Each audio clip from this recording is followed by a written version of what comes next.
এগুলো হচ্ছে তার আজ থেকে আরো 4 বছর আগেকার ভিডিও, যখন সে ফোন ইন্ডাস্ট্রিতে নতুন নতুন আসছিল।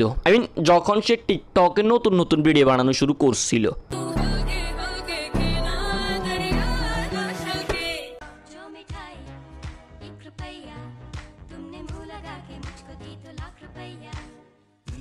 আর এইগুলো হচ্ছে তার বর্তমান ভিডিও। এখন ভাই তুমি আমারে বলো যে তুমি 4 বছর আগেকার অনামিকা ঐশী আর 4 বছর পরের অনামিকা ঐশীর ভিতরে কোনো পার্থক্য দেখতে পাইতেছো?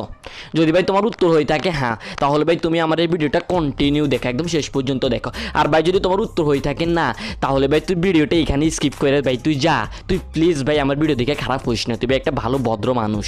এখন তোমাদের অনেকের মাথায় হয়তো এটা আসতেছে যে 4 বছরে তো একজন মানুষের ভিতরে অনেক ধরনের পরিবর্তনই আসে, তার এই পরিবর্তনটা মনে হয় ওই 4 বছরেরই প্রভাব। আর তোমাদের মাথায় যদি সত্যি এই কথাটা আসে, তাহলে ভাই শুন, 4 বছরের একজন মানুষের ভিতরে অনেক ধরনের পরিবর্তনই আসে, অনেক ধরনের, কিন্তু তার ভিতরে জাস্ট স্পেসিফিক একটা পরিবর্তনই আসছে।